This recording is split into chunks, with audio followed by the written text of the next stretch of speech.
Doktora Abogada Lourdes Lebres Rosaroso nga nag-uluhan. Kini ang akong suliran. Kini ang akong suliran.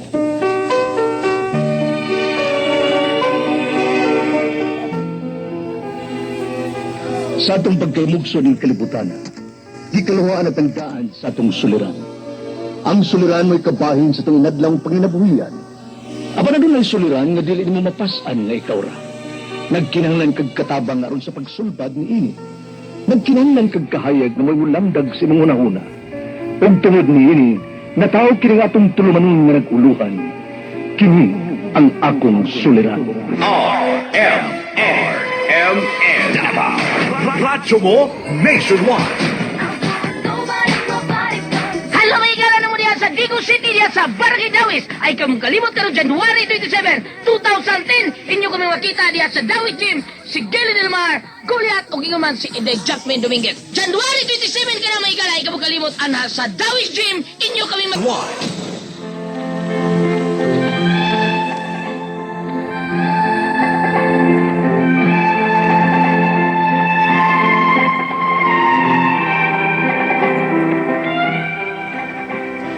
Maayong adlaw kaninyong tanan. Ilabi na kanimo Dr. Abogada Lourdes Lebres Rosaroso. Taugalang kusangan nga Pabling, 58 anyos. Minyo og may tulo ka mga anak. Wa ko'y problema sa akong bana og mga anak, doktora. Kay kini akong tampo, suliran man kini sa akong isong babae nga si Vina. Aron inyong hisabtan, ingon niini ang mga panghitabo.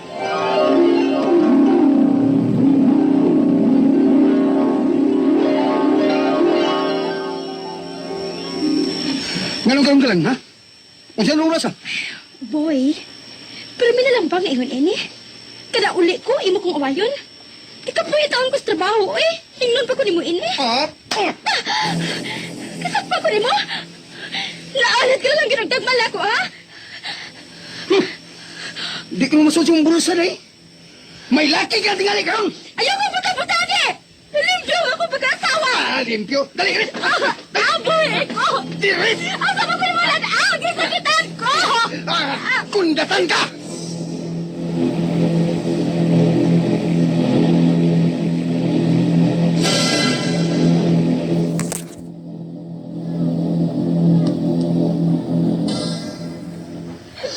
Maluway ka na ako, boy. Mawasan ako nga reslulangan sa kabaw. Maluway Diha ka!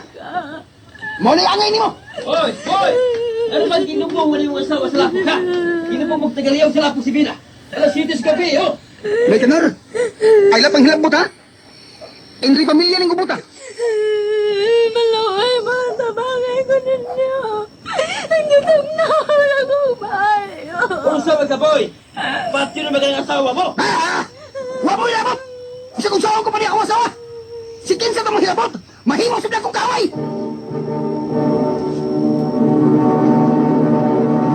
RMRMN Radyo mo nationwide.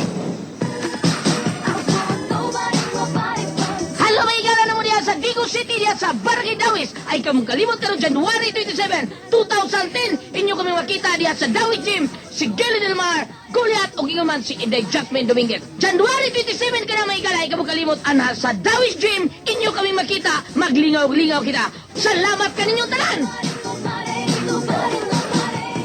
Pinky Marquez, a talented music artist, theater and film actress, TV and corporate host, commercial model. That is our very own Pinky Marquez. Siya rin ang butihing ina ng sikat na singer-actress at TV DJ Karil Marquez. Mula noon hanggang ngayon, napanatili niya ang kanyang kagandahan at panahon na upang ilahad ang kanyang sikreto. Ang katotohanan, gumagamit siya ng BioLife Amino Soap. Ito po si Pinky Marquez, nagsasabing gumamit na rin kayo ng BioLife Amino Soap, the food for the skin. Miss Pinky Marquez, award-winning music artist, theater and film actress, certified BioLife Amino Soap user.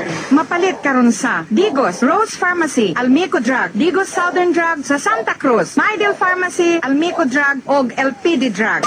The best technical school is now in Mate City. Enroll now at Candor, where the best TESDA-approved courses can be found, such as computer programming, computer hardware servicing, business and office management, electrical technology, general radio communication operator, electronic data processing, food and beverage servicing, and commercial cooking. So what are you waiting for? Enroll now. For more information, visit www.candormati.com or call telephone numbers 811-1184 or 811-5089. Candor, the first and the only web hosting service provider in Davao Oriental. RMN Davao. Radyo mo nationwide.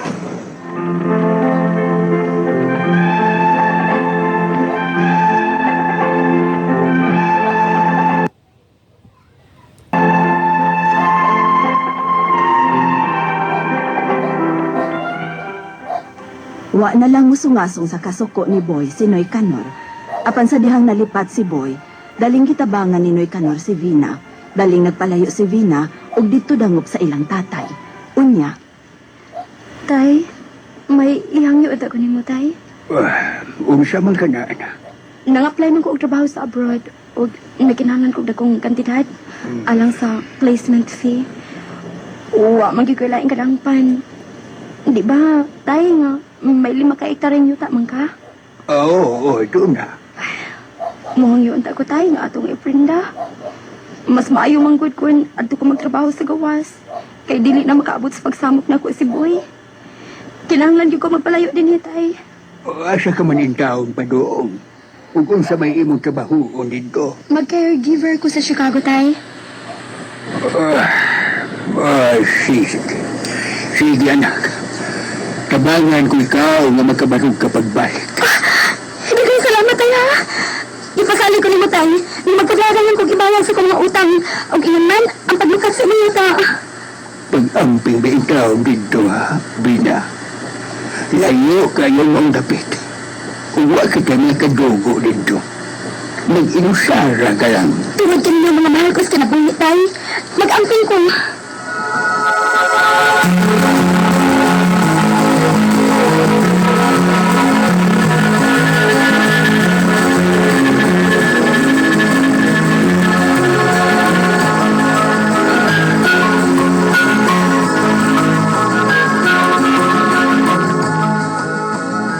nahatag mo na ang kwarta nga Vina.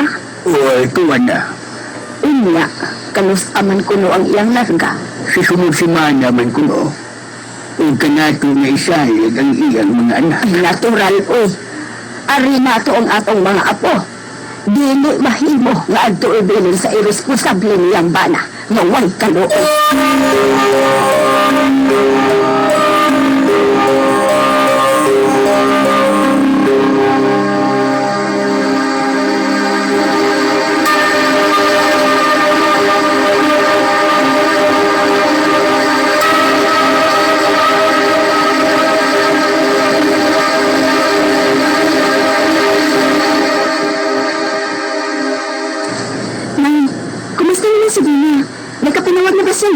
Oo, nagkapanuwag na siya. Maayo man ko lang iyang pagkabutang dito. Maayo man sa pag-iyang amo. Basin sunod buwan, magkapadala siya sugod o kwarta alang sa mga obligasyon niya. Maayo rin noon nang nakuha-kuhaan na akong kabalakan niya.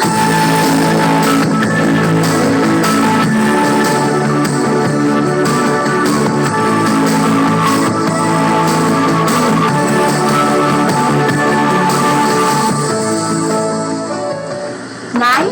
Tay? Inyam ako ni kunit tawag. Oo, Pabling. May problema ba, Nay?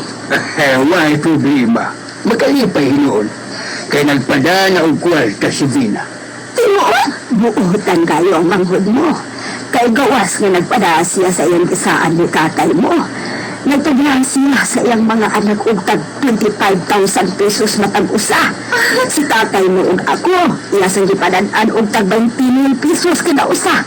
Og kaninyo nga iyang mga igsuon, may tag 3,000 mo kada usa ninyo. Unsa? Apil sa ganyan? Oo. Apil mo.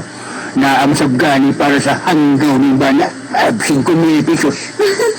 Buotan dyan ay kaayo si Vina. Pero dakuha sa sindi padangin, oy. May naibilin pa kasi yung pagmahanglan mo. Pilang kaya sweldo dito na yung tagbuwan? Ay, kung ibase na sa atong kwarta, ang iyang sweldo matagbuwan, mukabat og 150,000 pesos ang limpyo. Ang ay ba? Tinuod yun ang ginainginan na mag-antos, masantos. Naidako na kung ikakabang namo ka ng kantidad niyan yung padaalan namo ni. Tinuod. Tinuod ka na. Ugabi mo. Dili kay karon lang ka na. Mati posisuon ninyo nga pinaminti na ka na matagbuan. Oo, mauna, tinuod na pabling. O sige sa kuno kadtong mga pag-umangko niya nga gustong uhuman og kurso. Sa mga gastuhan, hantod nga makahuman. Tinuod? Hinaot na dublihan pa sa Diyos ang panalangin niya gihatag sa kumanghon.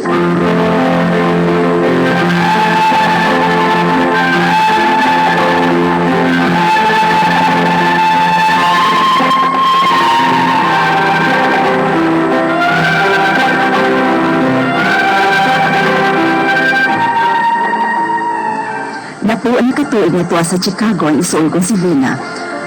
O nabalitaan na mo, nga naminyo na siya dito. O may anak na siya, 5 years old na. Ang ako mga pangitana mao kining sunod.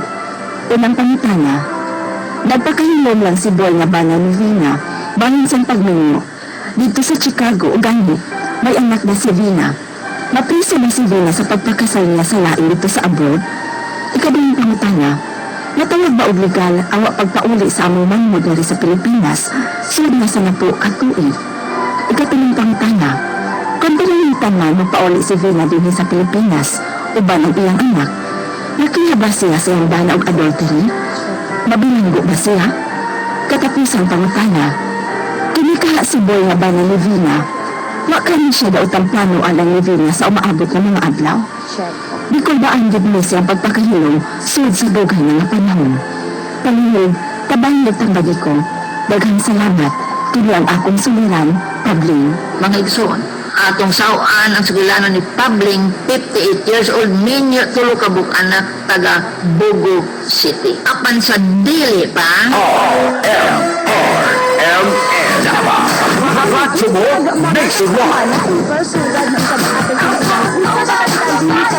Alam ay gano'n mo diya sa Vigo City diya sa Barangay Dawis ay kamukalimot ka ng January 27, 2010 inyo kami makita diya sa Dawis Gym si Gilly Del Mar, Goliath o gingaman si Inday Jackman Dominguez. January 27 ka na may kala ay kamukalimot ana sa Dawis Gym inyo kami makita maglingaw-lingaw kita.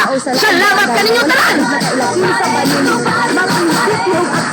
Electric fans, color TVs, refrigerators, at libak na consolation prizes sa 5 buy monthly draws. Plus sa grand draw, 50 motorcycles ang ibamimigay sa buong Mindanao. Extra strength, extra pa premyo, umula ng premyo, umula ng regalo ngayong Pasko. A total of 3 million prizes ang ibamimigay sa Efficient Oil Extra Strength. 3 milyong extra pa premyo sa Pasko. 3 milyong extra pa premyo sa Pasko. Ang pinakamalaki, pinakabongga at pinaka-exciting na promo sa Mindanao ngayong Pasko.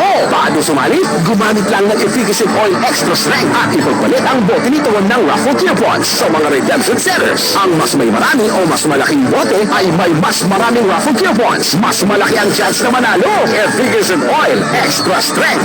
3 milyong extra pa premyo sa Pasko. 3 milyong extra pa premyo sa Pasko. Text 0939-419-7773 or BFAD NCR permit number 1446 series of 2009. See posters and flyers for details. Patay na siya!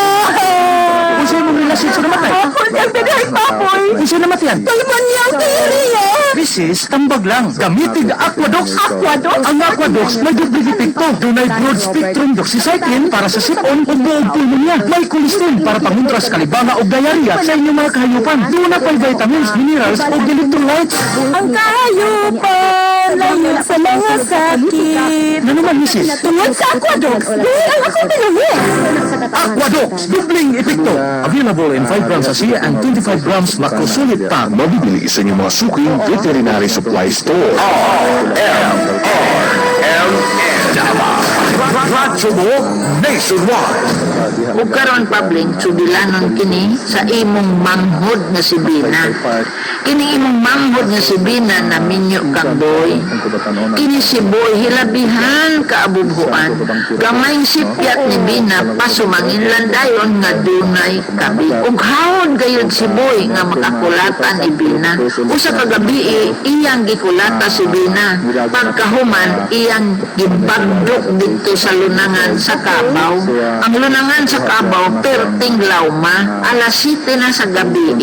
Nagkurog na si Bina pagtawag sa mga silingan nga magpahabwa siya sa lunangan sa Kabaw kay di man niya kaya ang paghabwa siya kagalingon kay mura biha ng quagmire mura nagkwiksan ang lunangan sa Kabaw mura nagkwiksan ug imong tungban lalo minog samot dunay silingan nakadumog ug gihabwa si Bina sa lunangan sa Kabaw wala nagayod siya mobalik ngadto sa iyang bana nga si Boy ang kapalaran giubanan ug maayong kaygayonan ning apply siya pag-adto sa Chicago, Amerika isip domestic helper swerte siya kay nakabaton siya og amo nga buutan og dato nakaprinda-prinda gayud ang mga ginikanan ni Bina sa wa pa siya mugikan haron ibayad sa placement fee apan ang maayong kapalaran iyang nakabuot dito sa Amerika kay ang iyang total earning matagbuan sa pesos 150,000 equivalent sa dollar nga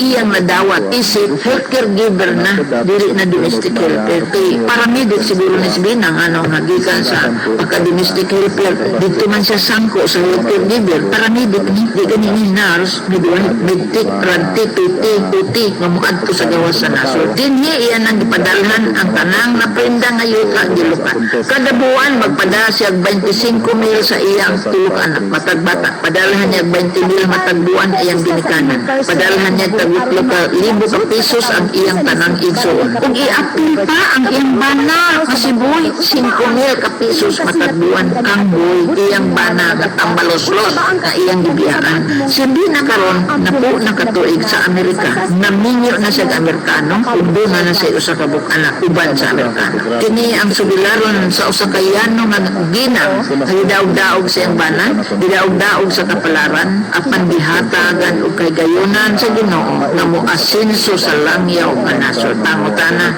bituran na po nakatuig kining akong igsuon dito sa Amerika naminyo na siya Amerikano ug doon na siya usa ka anak kung mopauli sa bitura makapapriso ba si Boy kaniya ang tubag nga yes man ana niya si Bina pag-abot sa Amerika domestic helper permiro hangtod nakakita og healthcare giver maayo ang sweldo pagkatulo ka tuig permanent resident na siya paglabay sa another year citizen na siya ning file siya diborsyo bato kang Boy dinis Pilipinas si Boy way kalibutan kay ang diborsyo dito sa Chicago sa diborsyado na si Bina nagminyo siya ng Amerikano question legal ba ang kaminyoon ni Bina uban sa Amerikano dito sa Chicago ang tubag legal nanuman citizen na siya sa Amerika American citizen na siya another question karon citizen na si Bina naminyo na siya Amerikano kung mopauli siya sa Pilipinas American citizen bagyapon siya ang tubag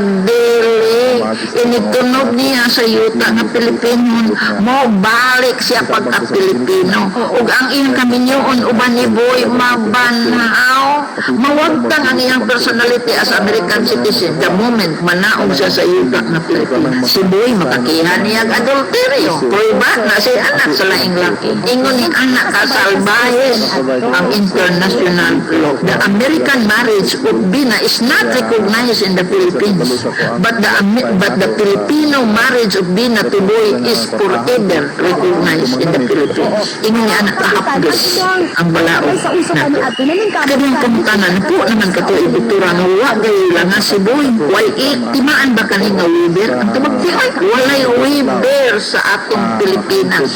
Unless and until mabugto kining wiber-wiber ug doon na tayo divorce law. Kay ang divorce sa Amerika balido naman sa Pilipinas. Nanuman naman tayo galingong divorce law. So equal na taog kahimtang Amerika at Pilipinas kay pareho naman atong balaod pero wa pa may divorce sa Pilipinas. Ang karaan gyapon balaod ang tamgan. Ikatulong pangutana. Kung sabihin na mo uli mag-uban siyang asa